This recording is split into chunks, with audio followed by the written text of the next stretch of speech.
আসসালামু আলাইকুম। আপনারা সবাই কেমন আছেন? আশা করি সবাই ভালো আছেন, আমরাও ভালো আছি। তো আজকে আমার বড় ভাইয়ের বাসায় দাওয়াত খাইতে আসছি। তো আমাদের বড় ভাই কি কি খাওয়াবে আমরা একটু শুনি, বড় ভাইয়ের মুখেই শুনি। আচ্ছা বড় ভাই, আপনার বাসায় আসলাম, আপনি আমাদের কি দিয়ে আপ্যায়ন করবেন একটু আমাদের দর্শকদের বলেন। আচ্ছা, একটু জোরে কথা বলে, ঠিক আছে। যেহেতু আমাদের মাইক্রোফোন নাই, আমরা নতুন ইউজার, ঠিক আছে? আচ্ছা, এখানে আপনি শুদ্ধ ভাষায় একটু কথা বলুন। ছোট ভাই বলেন। আসছে, হুম। দেখি কি খাওয়াতে পারি।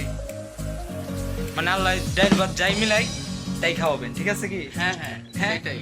আচ্ছা ঠিক আছে। তো আমাদের সাথে কয়জন আসছেন বলেন একটু, কয়জন দাওয়াত দিছেন? আছে। দুইজন। কথার একটু স্টাইল বলবেন, ঠিক আছে? দুইজন। আপনি বাংলা ভাষায় কথা বলবেন না ভাই। আমি নতুন ইউজার, ঠিক আছে, কিন্তু ভাই আমি শুদ্ধ ভাষায় কথা বলি। এলাকায় আমি কিন্তু আপনার এলাকা।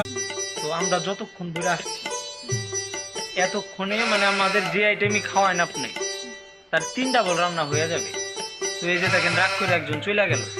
এখন আমি তো ভাইয়া চলে যেতে পারি, কারণ আমার তো কাজ টাজ থাকে না। যাওয়ার লোক না, ও হচ্ছে ছেলের মতোই আমার। হ্যাঁ। ও যাবে না, একটু পর দেখেন দিয়ে চলে আসবে। ও আসতে পারে, কারণ যেহেতু দেখেন আপনার কথা বললাম, দেখি ছেলের মতো, তাহলে আসতে পারে, সমস্যা নাই। আসুক, আমরা এটাই চাই। ও রাগ করে গেছে, তো আসলে আমরা খুশি হই অনেক। তো এখন ভাই আপনি করতেছেন কি, কাজ করতেছেন কি, কোন জব করেন? করি না এরকম। হুম, মানে এমনি বাসায় থাকেন? হুম। এই যে আমাদের লোক তাইসা করছে, ছাত্রার মতো লোক তাইসা করছে। রান্না হয়েছে দেখছেন বড় ভাই? আমি একটু